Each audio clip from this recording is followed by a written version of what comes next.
ഈശോയിൽ സ്നേഹമുള്ളവരെ, നമ്മുടെ ദൈവം എത്ര സൂപ്പർ ദൈവമാണ്. നമ്മൾ വിളിച്ച് പ്രാർത്ഥിച്ചാൽ നമ്മളോട് കരുണ കാണിക്കുന്ന ദൈവം. ഇന്നത്തെ ഒന്നാം വായന അത് പുറപ്പാടിൻ്റെ പുസ്തകത്തിൽ നിന്ന് നമുക്കറിയാം. മോശ പ്രാർത്ഥിച്ചുകൊണ്ടിരിക്കുകയാണ്. ജോഷുവ യുദ്ധത്തിന് പുറപ്പെട്ടു. അപ്പോൾ മോശ കരമുയർത്തി പ്രാർത്ഥിച്ചുകൊണ്ടിരുന്നപ്പോഴെല്ലാം അവർക്ക് വിജയമുണ്ടായി. മോശയുടെ കൈ കുഴഞ്ഞു, അപ്പോൾ അവർക്ക് പരാജയമുണ്ടായി. അപ്പം മോശയെ, ക്ഷീണിതനായ മോശയെ അവിടെ ഇരുത്തിയിട്ട് കൂടെ ഉണ്ടായിരുന്ന അഹ്റോനും ഹൂറും മോശയുടെ രണ്ട് കൈ ഇങ്ങനെ താങ്ങി പിടിച്ചു. ഇങ്ങനെ പിടിച്ചുകൊണ്ട് നിന്നു. കൈ ഉയർത്തി പിടിച്ചപ്പോഴെല്ലാം അവർക്ക് വിജയം, കൈ താഴ്ത്തിയപ്പോഴെല്ലാം പരാജയം. അങ്ങനെ അവരെ വിജയം വരിച്ചു. അതാണ് പ്രാർത്ഥിക്കുമ്പോൾ അതിന് ഉത്തരം നൽകുന്ന ദൈവം. നമ്മൾ ഇന്നത്തെ സുവിശേഷത്തിൽ നമ്മൾ വായിച്ചു കേട്ടത്, അത് പഠിക്കുന്നത് നല്ലതാണ്. അത് ലൂക്കായുടെ സുവിശേഷം 18:7 ലൂക്ക 18:7. അങ്ങനെയെങ്കിൽ രാവും പകലും തന്നെ വിളിച്ചു കരയുന്ന തൻ്റെ തിരഞ്ഞെടുക്കപ്പെട്ടവരോട് ദൈവം അവർക്ക് നീതി നടത്തി കൊടുക്കുകയില്ലേ? അവിടുന്ന് അതിന് കാലവിളംബം വരുത്തുമോ? കാലവിളംബം എന്ന് പറഞ്ഞാൽ എന്താ? കാലതാമസം എന്നാണ്. ദൈവം അതിന് കാലതാമസം വരുത്തുമോ? കൃത്യമായിട്ട് ദൈവം അതിന് മറുപടി കൊടുക്കും എന്നാണ്. രാവും പകലും തന്നെ വിളിച്ചു കരയുന്ന തൻ്റെ തിരഞ്ഞെടുക്കപ്പെട്ടവരോട്. അത് ആ നീതിയെക്കുറിച്ച് നമ്മൾ മനസ്സിലാക്കണമെങ്കിൽ സിമ്പിളായിട്ട് ഒരു കുഞ്ഞിപ്പോൾ അവിടെ ആ പ്രധാന വഴിയിൽ അവിടെ ഇരുന്ന് കരയുക. അപ്പോൾ ആ കുഞ്ഞിന് ആര് പറഞ്ഞാലും അതിനെ ആശ്വസിപ്പിക്കാൻ പറ്റില്ല. അതിൻ്റെ അമ്മ അതിനെ ഓടിച്ചെന്ന് അതിനെ കയ്യിലേക്കെടുത്ത് നെഞ്ചോട് ചേർത്ത് പിടിക്കുമ്പോൾ അതിൻ്റെ കരച്ചിൽ നിൽക്കും. ഇതാണ് ദൈവം കാണിക്കുന്ന നീതി. അപ്പം അതാണ് ദൈവത്തിൻ്റെ നീതി. നമ്മളിങ്ങനെ ദൈവത്തോട് പ്രാർത്ഥിക്കുമ്പോൾ ദൈവം നമ്മളോട് കരുണ കാണിക്കും. അത് ഉറപ്പായിട്ടുള്ള കാര്യമാണ്. അതാണ് നമ്മുടെ ദൈവം. നമുക്ക് ഈ വചനം പഠിക്കുമ്പോൾ 2-3 വചനങ്ങൾ കൂടി എൻ്റെ മനസ്സിലേക്ക് വരുന്നത്. അത് നിയമാവർത്തന പുസ്തകം 4-ാം അധ്യായം 7 ഇത് ലൂക്ക 18:7. രാവും പകലും തന്നെ വിളിച്ച് കരയുന്ന തൻ്റെ തിരഞ്ഞെടുക്കപ്പെട്ടവരോട് അവിടുന്ന് കരുണ കാണിക്കയില്ലേ? അവിടുന്ന് അതിന് കാലവിളംബം വരുത്തുമോ? നിയമാവർത്തനം 4:7 നാം വിളിച്ചപേക്ഷിക്കുമ്പോഴൊക്കെ നമ്മുടെ ദൈവമായ കർത്താവ് സമീപസ്ഥനായിരിക്കുന്ന പോലെ ദൈവം ഇത്ര അടുത്തുള്ള വേറെ ഏത് ശ്രേഷ്ഠ ജനതയാണുള്ളത്? നിയമാവർത്തനം 4:7 വേറെ ഏത് ജനതയ്ക്കാണ് ഉള്ളത്? ഇങ്ങനെ ഉള്ളം കൈയിലേക്ക് അല്ലെങ്കിൽ നാവിലേക്ക് ഈശോ കടന്നു വരുന്നു. നിങ്ങൾക്കത് വിശ്വസിക്കാൻ സാധിക്കുന്നുണ്ടോ? ഈശോ റിയലാണ്. ഈശോ ഒരു കെട്ടുകഥയല്ല. നമ്മൾ ചില മിത്തുകളൊക്കെ വായിക്കുന്നത് പോലെ, അങ്ങനെ മഴുവെറിഞ്ഞ കേരളമുണ്ടായി എന്നൊക്കെ പറയുന്ന പോലെ, അതുപോലെ ഒരു സംഭവം അല്ല, കെട്ടുകഥയല്ല. ഈശോ സത്യമാണ്. ആ സത്യമായ ഈശോ പരിശുദ്ധ കുർബാനയിൽ ജീവനോടെ വന്നിരിക്കുന്നു. നിങ്ങൾക്കറിയില്ല, കണ്ണൂർ അങ്ങനെ ഒരു പരിശുദ്ധ കുർബാനയിൽ, വരാപ്പുഴ രൂപതയിൽ, അവിടെയൊക്കെ ഇങ്ങനെ പരിശുദ്ധ കുർബാനയിൽ ഉണ്ടായ ചില മാറ്റങ്ങളെക്കുറിച്ച് എന്തുകൊണ്ടാണ് ഈശോ അതങ്ങനെ കാണിക്കുന്നത്? പരിശുദ്ധ കുർബാനയിൽ റിയൽ പ്രസൻസ് ഓഫ് ജീസസ് നമ്മുടെ നാവിലേക്ക് വരുന്നു. അത്ഭുതമല്ല? ഇത്ര ശ്രേഷ്ഠ ജനത വേറെ ആരാ ഉള്ളത്? വേറെ ഏത് ജനതയാണ് ഉള്ളത്? ഇത്ര ദൈവസാന്നിധ്യം, ഇങ്ങനെ ഫീൽ ചെയ്യാൻ പറ്റുന്ന ദൈവസാന്നിധ്യം ഉള്ളിൽ നമുക്ക് അനുഭവിക്കാൻ പറ്റും. അതാണ്. ഇനി അതിനോട് ചേർന്ന് വരുന്ന നമുക്ക് ചേർത്ത് വായിക്കാവുന്ന മറ്റൊരു വചനമാണ് റോമ 8:32. ഇത് നിങ്ങൾ വചനം പഠിക്കണം. ഞാനിപ്പോൾ പറഞ്ഞ 3 വചനങ്ങളാണ്. ലൂക്ക 18:7, നിയമാവർത്തനം 4:7, റോമ 8:32. വചനം പഠിച്ചാൽ വചനത്തിൻ്റെ വെളിച്ചമുണ്ടല്ലോ, വചനത്തിൻ്റെ വെളിച്ചം. ദൈവം സൃഷ്ടിച്ചത് ആദ്യം ആകാശം എല്ലാം സൃഷ്ടിച്ചിട്ട് പിന്നെ വെളിച്ചമാണ് സൃഷ്ടിച്ചത്. യോഹന്നാന്റെ സുവിശേഷത്തിൽ ആദ്യം പറയുന്നത് അവൻ വെളിച്ചമായിരുന്നു. അത് വെളിച്ചമായിരുന്നു. വെളിച്ചം നിങ്ങളുടെ ജീവിതത്തിലേക്ക് വരാൻ വേണ്ടിയിട്ടാണ്.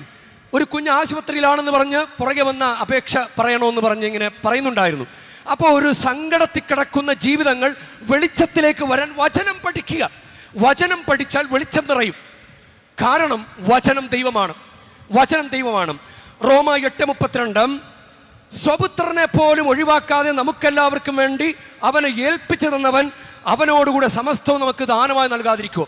ക്രിസ്മസിന് വേണ്ടി ഒരുങ്ങുന്ന നാളുകളാണ്.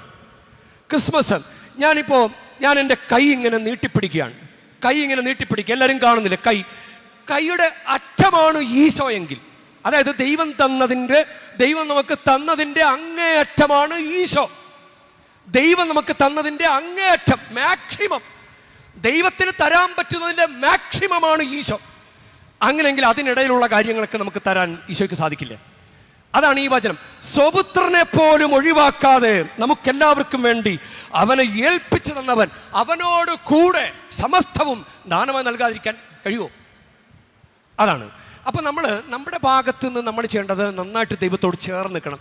നല്ല ദൈവത്തോട് ചേർന്ന് നിൽക്കുക, ദൈവത്തോട് ചേർന്ന് നിൽക്കുക.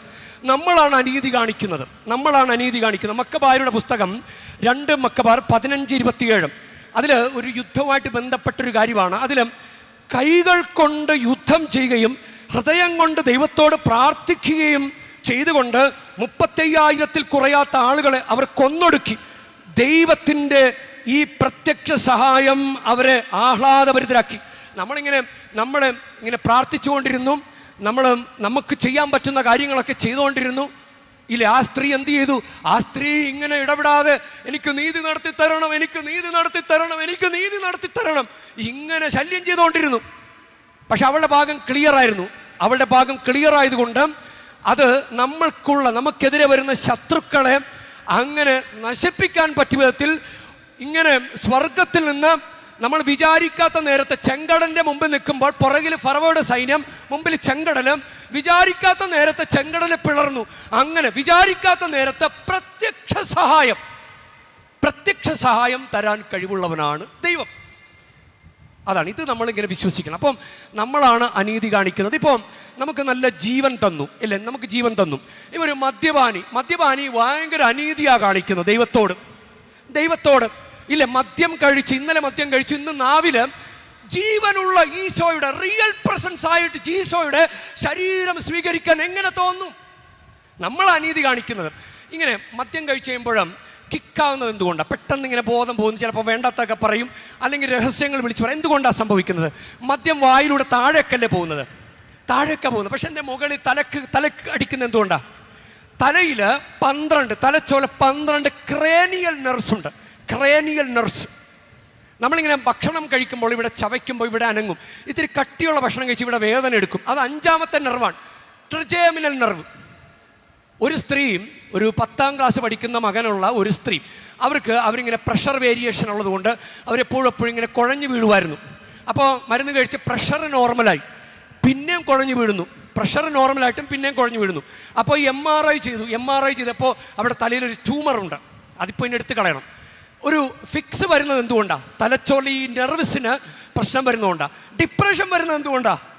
ഈ തലച്ചോല. അപ്പോൾ മദ്യപിക്കുന്നയാൾ ദൈവം ചെയ്യുന്ന ഈ അത്ഭുതകരമായ പ്രവർത്തനത്തെ തടസ്സപ്പെടുത്തുന്ന ഒരു കാര്യമല്ലേ. ഇനി മദ്യം താഴേക്ക് പോകുമ്പോൾ അന്നനാളത്തിലൂടെ കരൾ, കിഡ്നി, ഇതൊക്കെ ആരാ പ്രവർത്തിപ്പിക്കുന്നത്?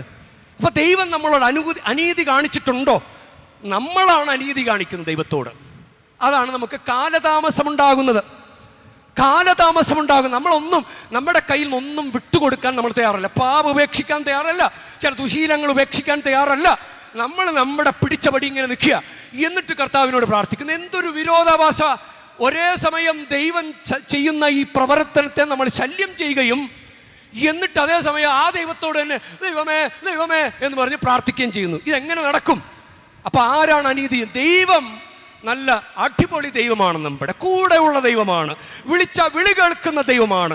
സ്വപുത്രനെ തന്നെങ്കിൽ അതിൻ്റെ കൂടെ ബാക്കിയുള്ളതും തരാൻ കഴിവുള്ള ദൈവമാണ്. ഈ ദൈവത്തെ പ്രഘോഷിക്കാൻ വേണ്ടിയിട്ടാണ് നമുക്ക് കടമയുള്ളത്. നിന്നെ രക്ഷിക്കുന്ന ദൈവത്തെ നീ ആരോടെങ്കിലും പറഞ്ഞിട്ടുണ്ടോ? അങ്ങനെ പറയുന്ന മനുഷ്യരെ മിഷൻ പ്രവർത്തനങ്ങളിൽ ഏർപ്പെടുമ്പോൾ അവരെ സാമ്പത്തികമായിട്ട് സഹായിക്കാൻ വേണ്ടിയിട്ടാണ് മിഷൻ സൺഡേ. നിനക്കതെങ്കിലും ചെയ്തുകൂടെ? നിനക്ക് പോയിട്ട് പ്രഘോഷിക്കാൻ നിനക്ക് പറ്റുന്നില്ലല്ലോ. നിന്റെ ജീവിതം കൊണ്ട്, നിന്റെ ബലഹീനതകൾ കൊണ്ട് നിനക്ക് ദൈവത്തെ സ്നേഹിക്കാനും ദൈവത്തെ പ്രഘോഷിക്കാനും സാധിക്കുന്നില്ല.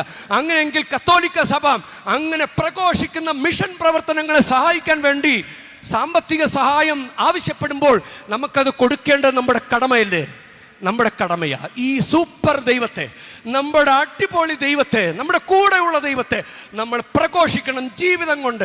ദൈവം ഒരിക്കലും നമ്മളോട് അനീതി കാണിച്ചിട്ടില്ല, നമ്മളാണ് ദൈവത്തോട് അനീതി കാണിക്കുന്നത്.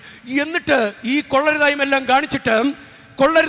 കാണിച്ചിട്ട് നമ്മൾ എനിക്ക് കിട്ടിയില്ല, എനിക്ക് തന്നില്ല എൻ്റെ ദൈവം എന്നൊക്കെ പറഞ്ഞ് നമ്മൾ പരാതി പറയുന്നു.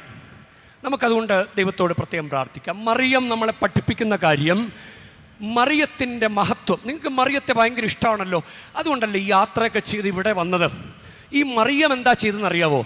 മറിയം ഉള്ളിൽ കിട്ടിയ ഈശോ വരാൻ പോണെന്ന് പറഞ്ഞപ്പോൾ മറിയം പറഞ്ഞു, ഇതാ കർത്താവിൻ്റെ ദാസി, ഞാൻ അടിമയായി നിന്നോളാം, ഇങ്ങോട്ട് താ ഈശോയെ എന്ന് പറഞ്ഞിട്ട് ഈശോയെ മേടിച്ച് ഉള്ളി വെച്ചിട്ട് അത് നഷ്ടപ്പെടുത്താതെ കൊണ്ടു നടന്ന കാൽവരി കുരിശിലൂടെയൊക്കെ നടന്ന്, കുരിശിൻ്റെ വഴിയിലൊക്കെ നടന്ന്, കുരിശിൻ്റെ ചുവട്ടിൽ നിന്നിട്ട് ആ തമ്പുരാൻ്റെ മരണത്തെ ആരാധിച്ചിട്ട് ആ ശരീരം ഉണ്ടല്ലോ വലിയ ഭവ്യതയോടെ മടിയിലേക്ക് വാങ്ങി. നമുക്കതിനുള്ള അവസരമുണ്ട്. മാതാവ് കുരിശിൻ ചുവട്ടിൽ നിന്ന പോലെ നിൽക്കാനാണ് പരിശുദ്ധ കുർബാന അർപ്പണം. മാതാവ് കുരിശിൻ ചുവട്ടിൽ നിന്നതുപോലെ നിൽക്കുന്നതാണ് കുംഭസാരത്തിൽ മുട്ടുകുത്തുന്നത്. മാതാവ് ഈശോയുടെ ശരീരം മടിയിലേക്ക് വാങ്ങിച്ചതുപോലെ ആദ്യമായിട്ട് പരിശുദ്ധ കുർബാന മുറിക്കപ്പെട്ട ശരീരം വാങ്ങിച്ചത് മറിയമാണ്. അങ്ങനെയെങ്കിൽ ആ മുറിക്കപ്പെട്ട അപ്പം സ്വീകരിക്കാനായിട്ടുള്ള നമ്മുടെ അവസരമാണ് കുർബാന സ്വീകരണം. മറിയത്തെ ഇഷ്ടമാണ്, പക്ഷെ മറിയം ചെയ്യുന്നത് പോലെ ഒന്നും ചെയ്യാൻ നമുക്ക് താല്പര്യമില്ല. മറിയം ഇത് ചെയ്തതുകൊണ്ടാണ് മറിയം ഇങ്ങനെ ഉയർത്തപ്പെട്ടത്. നിനക്ക് ഉയർത്തപ്പെടണോ? നിന്റെ ജീവിതത്തിൽ ഒരു ഉയർച്ച വേണോ? നീ ഈശോയെ പ്രഘോഷിക്കുക, ഈശോയുടെ കുരിശ് മരണത്തെ ആരാധിക്കുക, നിനക്ക് അനുഗ്രഹമുണ്ടാകും.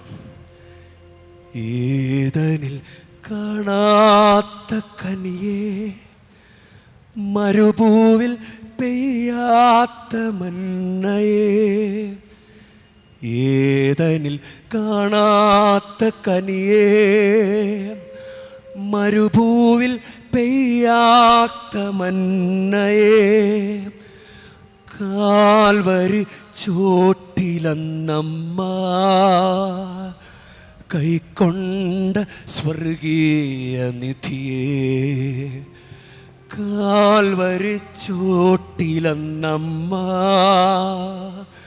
കൈക്കൊണ്ട സ്വർഗീയ നിധിയേ. പരിശുദ്ധമ്മേ, അമ്മ കൈക്കൊണ്ട നിധി, അതെനിക്ക് നിധി പോലെ കൊണ്ടു നടക്കാനുള്ള കൃപ എനിക്ക് തരണേ. ഞാൻ സൈഡിൽ മാറ്റി വെച്ചിട്ടാണ് നടക്കുന്നത്. എനിക്ക് ആ നിധി എൻ്റെ നെഞ്ചിൽ കൊണ്ട് നടക്കാനുള്ള കൃപ എനിക്ക് തരണമേ. ആമേൻ.